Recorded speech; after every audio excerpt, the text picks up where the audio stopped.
अब loan against mutual fund भी available है, ऑनलाइन ऑफलाइन का सारा प्रोसेस।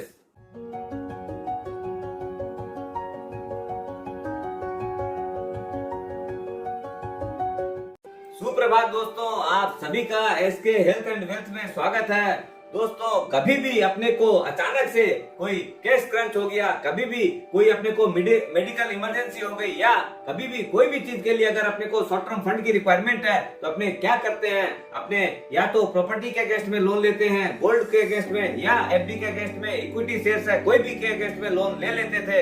लेकिन अब आज के दिन अपनी बिना ओनरशिप खोए हुए, बिना अपनी ग्रोथ को रुके हुए और उसके जो भी बेनिफिट्स हैं उसका बिना खोए हुए और एक एवेन्यू अभी अपने के पास मिली है, वो है loan against mutual fund units. अब समझ लीजिए, मार्केट मार्च 2020 में जब भयंकर खराब था और उस टाइम में लॉकडाउन भी लगा था और अपने को रुपयों की अगर रिक्वायरमेंट है तो कहां से ला सकते थे, क्यों कि इतनी डिप्रेस्ड कंडीशन में शेयर बेचना भी, म्यूचुअल फंड्स बेचना भी उचित नहीं था।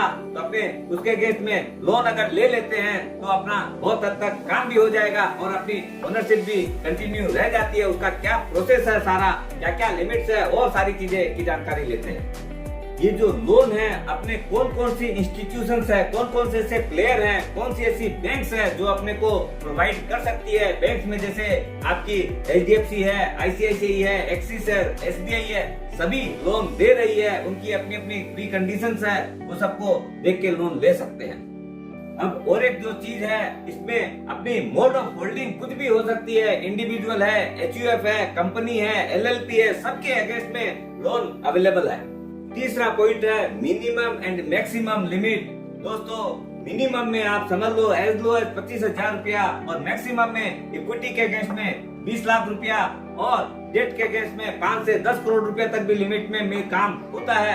ये हर जगह स्पेसिफिक है, अपनी अपनी लिमिट्स है, पहले चेक कर लेनी चाहिए। लिस्ट ऑफ स्कीम्स, ये कौन कौन सी स्कीम्स है जिसके अगेंस्ट में अपने को लोन मिल सकता है। दोस्तों, ये हर जगह स्पेसिफिक है। अपने जैसे ICICI बैंक और HDFC बैंक जो है, एम्स सर्विस जितनी AMC है उसके अगेंस्ट में ही लोन देती है। SBI जो बैंक है वो सिर्फ अपनी SBI म्यूचुअल फंड की जो स्कीम है उसके अगेंस्ट में ही लोन देती है, और भी उसमें 2-3 स्कीम बाद भी है। इसलिए दोस्तों, हर चीज को पहले चेक कर लीजिए कि कौन कौन सी स्कीम में अवेलेबल है। अब आते हैं कितना परसेंट लोन अपने को अवेलेबल है। आज समझ लीजिए, जैसे इक्विटी का शेयर प्राइस होता है, वैसे ही म्यूचुअल फंड में NAV नेट एसेट वैल्यू होती है, वही उसकी वैल्यू है।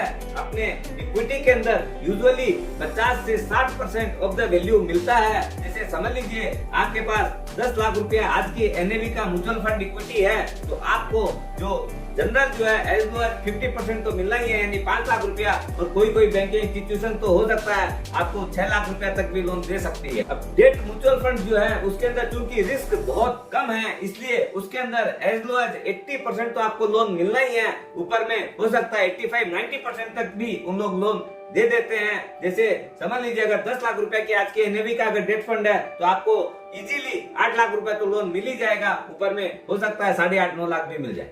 अब ये जो लोन है इसका भी एक डिसबर्समेंट का सिस्टम है। मैक्सिमम जो है उन लोग OD के रूप में देते हैं। OD या रेगुलर लोन, ये दोनों में बहुत बड़ा फर्क है। दोस्तों, OD में क्या है, आपने समझ लीजिए सिक्योरिटी जो दी उसके अगेंस्ट में आपका 20 लाख रुपया का एलिजिबिलिटी आया, तो उन लोग आपको 20 लाख रुपया का OD इशू कर देते हैं, ओवरड्राफ्ट फैसिलिटी। लेकिन समझ लीजिए अभी आपको उसमें से रिक्वायरमेंट सिर्फ 6 लाख रुपया की है, तो आप 6 लाख रुपया यूज करेंगे तो आपको 6 लाख रुपया का ही डे 1 से ब्याज देना है। सब्सिक्वेंटली समझ लीजिए आपको 1.5 महीना बाद में फर्दर 10 लाख रुपए का रिक्वायरमेंट हुआ, तब जाके आपको उस दिन से 16 लाख रुपए का ब्याज चालू होगा। इसलिए यहाँ per day to day basis पे होता है। और जो लोग रेगुलर लोन अगर इश्यू करते हैं तो डे 1 से जितना रुपया लोन इश्यू किया सबके ऊपर आपका इंटरेस्ट चार्ज चालू हो जाता है। अब आता है लोन कैसे ले, ऑफलाइन ले या ऑनलाइन ले। दोस्तों, ऑफलाइन के अंदर नंबर ऑफ डॉक्यूमेंट्स बहुत सबमिट करने पड़ते हैं। पहले तो स्टेटमेंट ऑफ अकाउंट देना है म्यूचुअल फंड का, KYC करनी है, प्लस आपकी ITR के डॉक्यूमेंट भी ले सकते हैं, और भी बहुत सारी रिक्वायरमेंट्स है। वो सारी प्रोसेस करने में भी समय ज्यादा लगता है ऑफलाइन के अंदर। लेकिन ऑनलाइन में क्या है, आपका काम हो सकता है 30 मिनट में भी हो जाए। क्यों? उसके अंदर क्या है कि सारी चीजें ऑनलाइन है। KYC ऑनलाइन आप जमा दे दिए, आपके जो भी रिक्वायरमेंट्स है सॉफ्ट कॉपी दिए, और वो सीधी उसके अंदर इंटर हो जाती है तो उसके अंदर क्या है, इंटीग्रेटेड बहुत जल्दी काम होता है, तो गो फॉर ऑनलाइन बेसिस। ये जो स्पीड ऑफ डिसबर्समेंट जो है, ये भी हर institution to institution, bank to bank vary करती है। कई हो सकता है ऑनलाइन, तो मैंने अभी आपको बताया बहुत जल्दी होना ही चाहिए सबका। ऑफलाइन में क्या है, हो सकता है कई दिन तो 2, 3, 4, 5 दिन भी लगा सकते हैं। इसलिए क्या है कि जो इंस्टीट्यूशन जल्दी डिसबर्स करे उसके साथ काम करना चाहिए। 9वां और सबसे महत्वपूर्ण पॉइंट है वो है इंटरेस्ट ऑन लोन, कि अपने को क्या रेट ऑफ इंटरेस्ट पे लोन मिल रहा है। दोस्तों यूजुअली जो बैंक्स है वो जो भी एफडी रेट उन लोग दे रहे हैं गांव को, उसके 2 से 3% ज्यादा चार्ज करते हैं, और जो एनबीएफसी है उनकी रेट बैंकों से थोड़ी और ज्यादा होती है। They are also bit liberal also.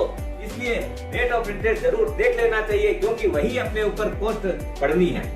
ये जो रेट ऑफ इंटरेस्ट का और एक खेला है दोस्तों, इक्विटी के अंदर उन लोग रेट थोड़ी सी ज्यादा रखते हैं, डेट के अंदर थोड़ी रेट और कम रखते हैं। क्यों? कि वहाँ पर जो कोलेटरल है उनका डिफॉल्ट होने का चांसेस बहुत ही कम है, तो safer the revenue lesser the interest. अब last but not least is the service charges. दोस्तों कोई भी लोन जब डिसबर्स होता है तो उसका क्या क्या प्रोसेसिंग फीस है, क्या एनुअल मेंटेनेंस चार्जेज है, क्या रिन्यूअल चार्जेज है, छोटे मोटे और भी कई तरह के चार्ज उन लोग अपने ऊपर लगा देते हैं। इसलिए ये सारों को पहले चेक करना चाहिए, जितने भी फाइन प्रिंट्स हैं उनको समझ लेना चाहिए। क्यों? कि अपने हो सकता है हड़बड़ी में चले जाएं तो अपने हो सकता है ज्यादा रुपया लग सकता है। दोस्तों ये एक ऐसा प्रोसेस है, जबकि अपना पैसा रहते हुए भी कई बार आदमी को मजबूरी में औरों से, फ्रेंड्स हैं, रिलेटिव्स हैं, फैमिली मेंबर से पैसा मांगना पड़ जाता है। लेकिन यहाँ पर क्या है, अपनी चीज का आप स्वयं मजा ले सकते हो, स्वस्थ रहो, मस्त रहो और अपनी चीज का आनंद लो।